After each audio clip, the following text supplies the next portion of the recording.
welcome to this, and this will be 2 videos in one. I'm going to add the Wrestlemania review video at the end of this video. This video, though, is me going to talk a little bit about Big Bang. Hopefully, those of you that watch this will actually watch the video, and hopefully, since it will have the complete Wrestlemania review on it, since so many of you said you actually wanted it, so here we go. I'm going to stick it at the end. But let me talk a little bit about ROH's Big Bang, which is the internet pay-per-view, which by the time most of you see this will be later today, I'm sure. All you have to do is go to Go Fight Live if you want to see the pay-per-view. I'll put a link in the description box and all the information and all of that. I have gotten a few questions about the fact of if you live in other countries, can you watch it? Yes, you can. All you have to do is you have to have a PayPal account, and you should be set to go. They'll do the, PayPal should do the money translation, and you should be able to go, or you should be able to figure all that. It should be able to figure all that out for you, and you should be able to pay for it. So there you go. That said, let me talk a little about this card. This card should be very good, to great in my opinion. I have no doubt whatsoever about this. It should be a lot of fun. For those of you in the area, I would recommend going. Right now, as I'm making this, last time I checked, 5th row was still available and GA was available, and that's pretty much it. If you do want to go, you live in the area, I do recommend it. Jim Cornette is going to be there. Bobby Eaton, Dutch Mantel is going to be there as well, as will Tommy Young. You can get autographs from all of them. It's a meet and greet that starts before the show, or prior to this, before the show, so that should be fun.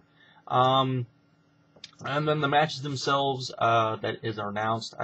Looking at this, I would imagine we'll probably maybe get one more match through all of this. You're going to get Necro Butcher versus Eric Stevens.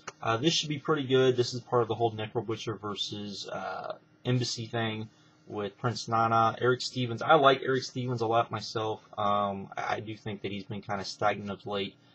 But I think if Eric Stevens comes in and tries to really put on a good match, I think him and Necro could have a good match. This will probably be hardcore rules. If you like that sort of match, this should be pretty good, I would imagine. Then we get the first 2 lucha matches. They have 2 lucha matches on here basically to help, really to help get kind of more of the Latino Lucha Libre audience in here, so they added 2 lucha matches on here. The first one is Cassandro taking on Magno. This should be probably the better of the 2, without a doubt. Cassandro, if you've never seen Cassandro does a cross-wrestling gimmick. But even though it is a comedy gimmick, the guy can go. He's very fun. He's pretty good in the ring. Magno's okay to pretty good, depending on what, if he decides to show up or not. I expect this match to probably be the better of the 2. This should be a lot of fun. Then we get the one that probably will not be as good, which will be Blue Demon Jr., Mysterio, Super Parka, and Solar. This could be fun. Could be somewhat of a true comedy match, I think. We'll have to wait and see. Probably the weakest match on the card. It'll be interesting to see if both of these work and if they're able to draw. They're playing a very big building. And apparently the tickets have been okay as far as the sales, so we'll just have to wait and see from there. But if this works, that'll be good. If not, Then we get into the meat of the card. You get Kevin Steen and Steve Corino versus El Generico and Colt Cabana. This has been setting up since the last pay-per-view when Kevin Steen turned on El Generico. If you follow the story, El Generico has pretty much not even fought, hit, done any type of violence to Kevin Steen. I think the worst is what we saw in Phoenix, which was he spit on him. I think that's pretty much the worst thing that has happened. This will be a tag match. I expect this to probably be very storyline oriented. Hopefully they go out there, they do something as far as the storylines, maybe have both teams cut a promo live.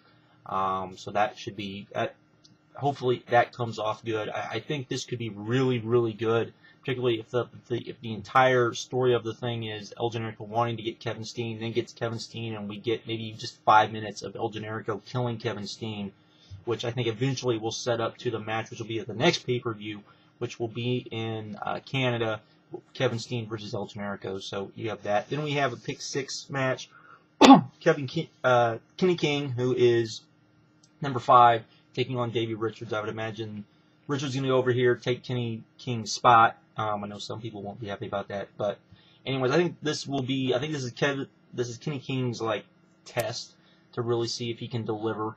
I think this is the best chance he's had to just really see if he can put on a great match in Ring of Honor. You're in there with Davey Richards, you should be able to put on a really good to great match, I think.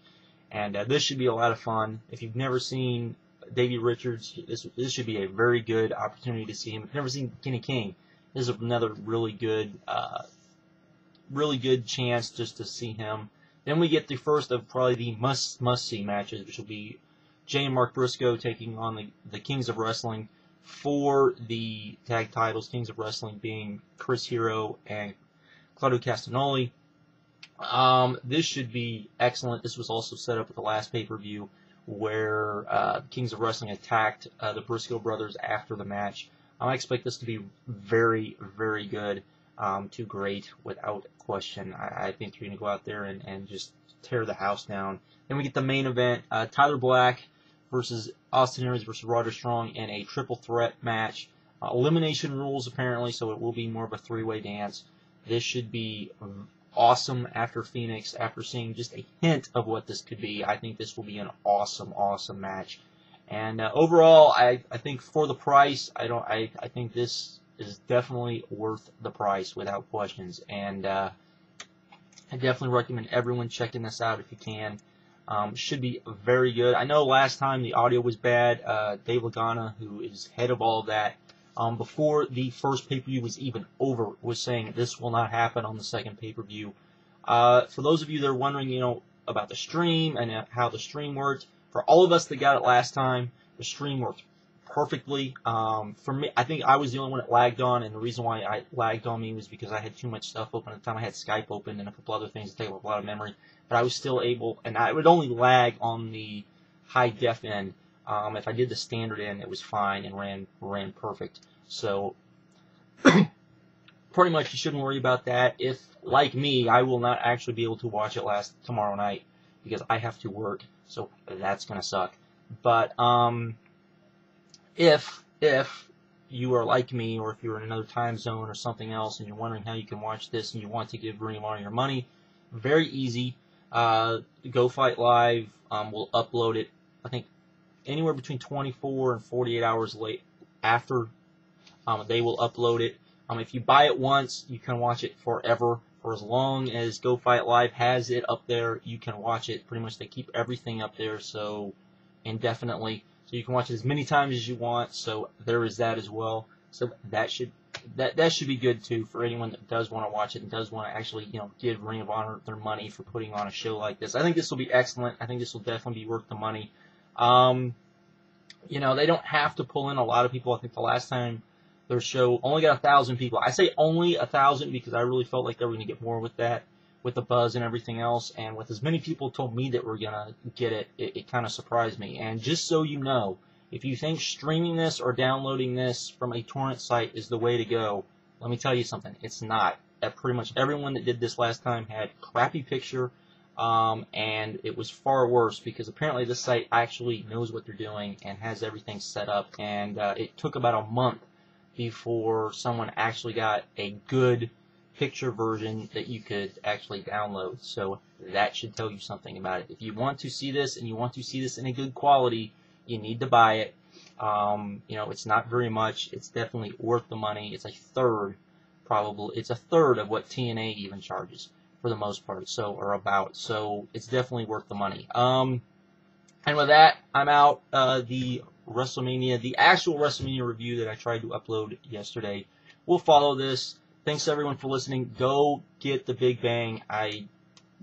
You owe it to yourself. If you've complained about TNA, if you've complained about WWE, if you didn't like WrestleMania, I would definitely recommend checking this out. I definitely do. I definitely think you should give Ring of Honor at least a chance. So with that, I'm out. Have a good one. Hope you enjoy the WrestleMania review later.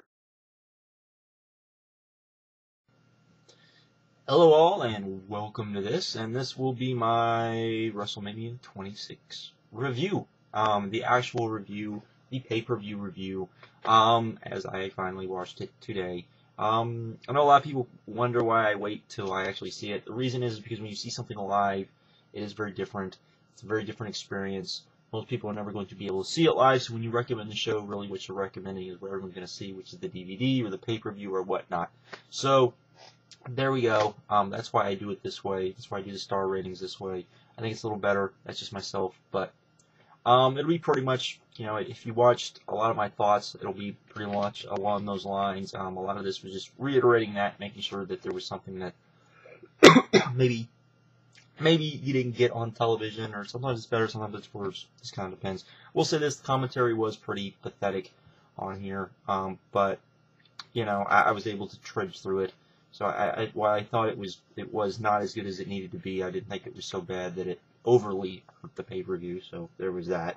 But, we started off with, of course, the big production that is WrestleMania. That's one thing I think a lot of people forget to take into account when they're talking about WrestleMania, is the production, the fact that you have these video packages, and the fact that you have the entrances, and all of these other things that you kind of have to take into account for WrestleMania as a show.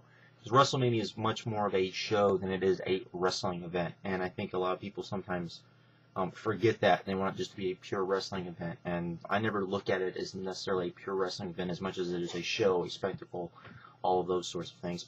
So that is one thing I would bring up. But let's get started. First match was kind of a surprise: The Miz and Big Show versus John Morrison and R-Truth. This was going along pretty good, and then it just kind of ended. Was not given nearly enough time. Give a star and a half. I did think what they did was pretty good. I thought even the ending made sense, even though it was short. They put the punch over as the move. So I know this was probably one of the matches on the card that no one was really looking forward to. So in that sense, it was, I guess, kind of what it needed to be. Then we got kind of another surprise. I was kind of surprised that this was where it was, which was Randy Orton versus Ted DiBiase versus Cody Rhodes. And this was a lot better than I thought it was going to be. I didn't have much hope for this match at all. I still don't think it was great, or I wouldn't say. I thought it was pretty good, not good, but I thought it was pretty good. I thought they did a pretty good job of getting Orton over. This was the first match I kind of noticed where everyone was talking about the crowd being kind of dead, because being there live, this match was I thought even felt better. I thought live, I thought this match even felt a little better than it did on the pay-per-view because of the crowd. The crowd was definitely much louder than what a lot of people saw. The reason why, and I've said this on the other one, is because I think just the stadium is not conducive to loud chants, loud cheering. I don't think it's a necessarily a loud stadium. And I definitely think the WWE, after being there and watching this, I think the WWE needs to do a better job of making sure to pick venues that definitely have good acoustics, and that sort of thing. So there you go. Then we had Money in the Bank. Not the best Money in the Bank in the world. I thought it was adequate. Thought it was still pretty good, or very good, I should say. Thought it was enjoyable. Of course, we had lots of good spots. You had the Kofi spot where he did the stilts, which is probably the most memorable spot. You had Evan Bourne doing the shooting star off the ladders. That was pretty good. Christian and Matt being kind of crazy. We didn't get a big crazy Shelton spot. And one of the things I noticed watching at the pay-per-view that I didn't notice when I was there live was that this was a much safer Money in the Bank. And I don't say that as a bad thing. I'm sure some people probably think it's a bad thing. I don't think it was a bad thing. I just think it because I still think they did a pretty good job. I think there was just too many guys, and because there was too many guys, I think, like I said beforehand, I think it hurt the match. I think 8 guys is probably about as many as you can really get into this match and everything kind of work and it be good, I think, or great. I think 6 is really the number you really need, so there you go. And then we had Triple H and Sheamus. Didn't like this match very much. The crowd was somewhat hot for this live. It was, kind of there for it on the pay-per-view, but still really didn't care. I didn't think Triple H did do a good enough job of making Sheamus look great, which to me was the point of the match, and apparently it wasn't the point of the match because of what happened on Raw. But anyways, you know, I didn't like the fact that Triple H went over, and if he did go over, I don't think he made Sheamus look like he even belonged in the ring with him. It was adequate, and that's about all I can say about it, to be honest. Then we got Rey versus Punk. Didn't go nearly as long as I would have hoped, but still, for the time they were given, this was amazing comparing to the time they were given. Good match, probably as good a match as you can have with the time given. I would have loved to have seen this even gone 5 more minutes. 5 more minutes, I think this would have been probably one of the better matches on the card. Probably the 3rd best match on the card, I think, if this would just gotten 5 more minutes. They worked so well together. Hopefully, somewhere down the line, we get a longer match for these guys. And apparently, the reason why this match went so short was because we got Bret Hart versus Vince McMahon that went so freaking long. This could have went 5 minutes, would have been just as good, probably even better. This went far too long. I actually gave this a negative star for the very reason that it took a match that really, really would have helped this pay-per-view and took a segment that wasn't very good, made it even worse, dragged it on, hated this. This was the worst thing on the show.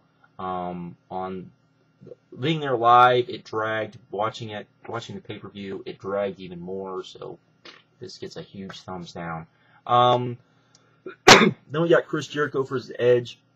I really liked this. I thought this was very, very good. The only problem was I thought the ending kind of came out of nowhere and was a bit flat. I did like the fact that they did the whole thing with Jericho and Edge, and the fact that, you know, Edge finally speared Jericho off the table. I thought that was nice and kind of sent everyone home happy. Though you would think that Swagger, who won Money in the Bank, would have came out then and cashed it in on Chris Jericho. But that's not what we got, so kind of strange, particularly of certain events. Then we got Michelle McCool, Maryse, Layla, Alicia Fox, and Vickie Guerrero taking on Mickie James, Kelly, Eve, Gail Kim, and Beth Phoenix. I actually enjoyed kind of this because even though there wasn't much tags, even though there wasn't this, that, or the other, I did like the fact that they did go out there and they let everyone kind of do their finisher. I also like the fact that what they did with Vickie, I thought they used her very well. I like the fact that she did go up top, even if it was assisted, and did the kind of Eddie kind of shimmy and tried to do this flog smash. Failed miserably, but it was what it was. Also, the ref pretty much, you know, ruined the ending of the match. But, you know, for what it was okay. It was about what I expected, so there was that. Then we had John Cena versus Batista. I loved this match. I thought this was pretty much an amazing match live. It was a great match, I felt, on the pay-per-view. I really liked it. I thought they did a good job of kicking out of each other's moves and countering stuff. If I had one complaint about the match, I really do think Batista should have probably went over, but it was just very cool to see. Of course, John Cena's entrance. I really dug his entrance, only because I like the whole color guard thing myself. I always kind of liked that. I do think his entrance would have been better if when the Marine was walking through them, throwing the rifles back and forth.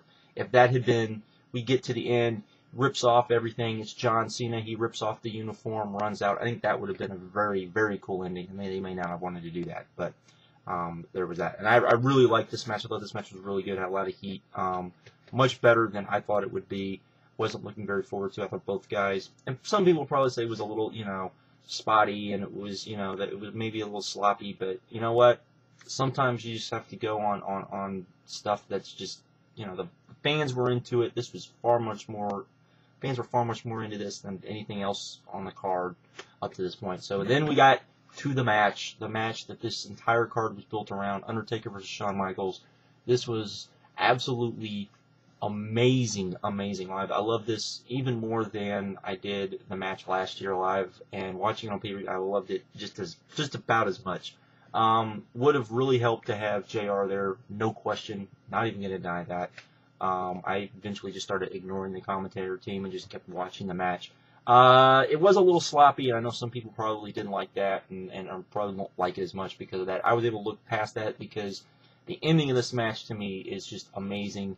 the fact that they pulled off the Ric Flair thing, with doing it a little different, doing it like you would, instead of Undertaker feeling so sorry for Shawn Michaels that he you know, does the, you know, I'm sorry or something like that, instead of, you know, Shawn having to slap him and then he gets mad and beats Shawn Michaels and doesn't really have all that much more remorse about it. Great moment. It's one of those things that we don't see enough of in pro wrestling. It was a genuine moment, caused genuine reaction out of people. And for that reason, I'm giving it 5. And I gave the last one 5. I'll give this one 5 as well. And what's sad is, I will tell you right now, just from stuff that I know, you know, some people that I don't even know if this will be match of the year. I have not watched 8th Anniversary yet, but I have been told that was almost every bit as good as this. A different type of match, of course, but it was all of that. I know not everyone's going to agree, but I've seen some videos where people have not agreed and didn't think it was as good, but at least they explained to a very good extent why. And I can always respect that when people, at least when, even when they know know that, hey, people, I like this less than everyone else did, and they took the time to explain why. I respect that. It's when people come on here and say things that are not, that, you know, well, everyone's dumb, this is what it should have been, and don't explain why other than this is my opinion. And, you know, sometimes you do have to defend your opinion. So there's that. Overall, I thought it was, you know, was it one of the best WrestleManias? Not really. Was it one of the worst WrestleManias? Not really. It was one of the better middle-of-the-pack WrestleManias, I would say, as has been the case probably since 17. People really need to remember that there were, yes, pay-per-views before WrestleMania 17, and there were Manias before WrestleMania 17, and a lot of those Manias before WrestleMania 17 sucked complete ass. People need to understand that, and I don't think enough people have. I don't think people have seen a lot of those shows, you know, you know, I just don't think they've seen them, and I think they, you know, but I do think it was a great pay-per-view. I think anytime you have a 5-star or 4-star match, and you had, you know, Jericho and Edge, I thought was pretty close to that. I think it was very, very good. So, you know, I'm willing to give it an 8. The announcing team, did hurt a little bit, but not horribly. And hopefully, you know, and I know a lot of people have wondered about, you know, the time issue. Stuff didn't seem to have much time. And, you know, Hart and McMahon did go definitely very long. That's why I gave it a negative star. But really, you know, most people didn't even rate it, which I completely understand. So it was what it was. But I do think it's a great pay-per-view. I do definitely think that getting it on DVD when it comes out is definitely worth it. Not just because, you know, for a collection purpose, but because it is worth getting. So all of that. I know some people will complain and say it wasn't worth the money, but hey, you know, you don't have to. Just maybe it wasn't worth the pay-per-view price, but is it worth the DVD price? That's kind of the question. And of course, you get an okay battle royal with the DVD as well. I would imagine, and the Hall of Fame and all of that stuff as well. So, anyways, that's my review of the show. Hope everyone liked it.